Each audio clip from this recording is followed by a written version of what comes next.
Until Dawn is the latest video game to receive a live-action movie adaptation, and it'll be out in theaters this weekend. The game came out about 10 years ago in 2015, and then there was a remake last year for the PS5, which came out, and I think it was also on the PC as well. In the movie, you follow Clover, played by Ella Rubin, who's lost her sister Melanie a year ago. They're tracking down the places where she was before, and they eventually end up at a place where she was last seen, which seems to be this lodge in the valley. When they eventually get there, however, some horrible stuff happens and they all get killed.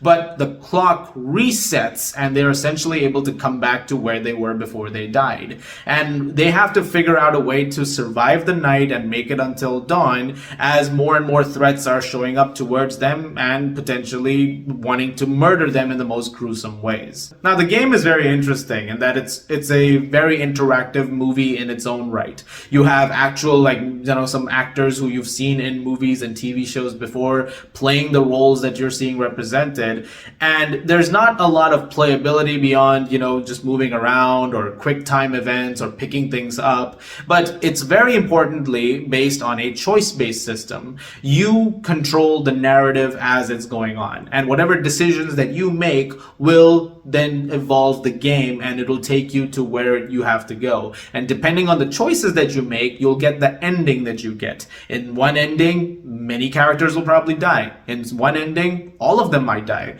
In some endings, maybe none of them will die. So if you play your cards right, you'll be able to tell that entire story. In the movie, essentially, the respawn-like system when it comes to these characters is kind of used as a choice-based system of its own, where it essentially shows you a bunch of things happening, and then when the characters come back, they essentially have a way to decide what to do that'll, hopefully make them get through it on this particular, reset. Which I'll talk more about in a second. I do have one quibble with that, but as a horror movie in its own right, I think Until Dawn was going to have two different audiences. There are going to be those people who've never played the game. There are going to be those who played the game. I think if there are those of you who have never played the game, who just want a slasher horror movie to something to munch popcorn to on the weekend, you'll probably have a good time with it, because it is a fairly decent horror movie in its own right. There's a lot of fun stuff going on over here, and David F. Sandberg, who's done horror movies before, like Lights Out and Annabelle Creation, there are moments in here that are very neatly done and very creative. There's a couple of moments with some really astounding practical effects that were genuinely very impressive. There's a couple of scenes that really did stand out. One in particular, which involves tap water. That's all I'll say about it. And it was genuinely really great. I had to really commend the craft that's gone into that. And there are some really awesome moments over here, like awesome shots and things that you see that are really well done. And I think that once you're past a little bit in the movie, later on, like in the second half of it, I feel like it's a bit more entertaining. And so on its own regard, it's an entertaining horror movie. And the cast was doing a decent job as well. No like real major standout performances per se, but they all played the parts that they were, written to, perform. And I think they did a decent job with it. Peter Stormare as Hill from the game is also in this movie. It was nice seeing him again. I think, he was cool in the game, and he's cool over here too. And there's a lot of Easter eggs in here when it comes to the game, as you'd expect. There's a lot of things that you'll see lying around perhaps, or something mentioned, or you might see a picture and it just takes you back to it. Or you might see something appear that very much is like in the game. So there's definitely some reverence for that. But if I was to go into the game for a second, as someone who has played the game, this is where the other audience comes in. The audience that knows that source material and might look at this from a different lens. So if a character dies in Until Dawn as you're playing it, that's it. That character is dead. There is no turning back from that. You just have to play out the rest of the story and try to save as many as you can. That is the basic gist of it. But it very much makes it clear that your choices are absolute, and that there are certain things that you cannot change, but then as you're making the decisions, you can decide what happens next. That's an interesting concept, and granted, that's something that you might have some trouble adapting with a movie version, because, there's different branches where this can go.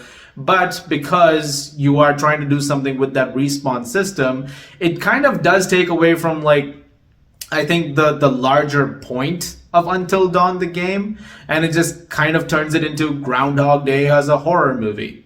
Happy Death Day, if you will. Like, I mean, we kind of did that concept. And the problem with that is that you've also seen certain things happen as a result of it. So certain things that might seem more unique, perhaps, if it was done with a very specific lens, don't really feel that way. There are lots of scenes in here and lots of character decisions that play out like a lot of horror movies that have come before it. So characters will say something or do something, and then the thing that you expect to happen will happen. But because there's a reset clock, advantage to it, it'll probably, fix up. So it's like, okay, maybe that character made a mistake right now and is dead, but the next time that might not happen. In fact, one very interesting moment of the movie where I think they could have used this in a very playful way almost involves like a montage where you see a bunch of these things happen over multiple nights, and it's a promo that they seem to have released too. I kind of wish that was there a little bit more, because those were extremely interesting and entertaining. So I feel like, again, the movie is sprinkled in with those elements, but then as an actual game adaptation, as one that is trying to, adhere to the source material, it doesn't really do that. There's, again, a lot of visual references and Easter eggs, but those can only take you so far. And by the end of it, I don't really feel like it's an Until Dawn movie.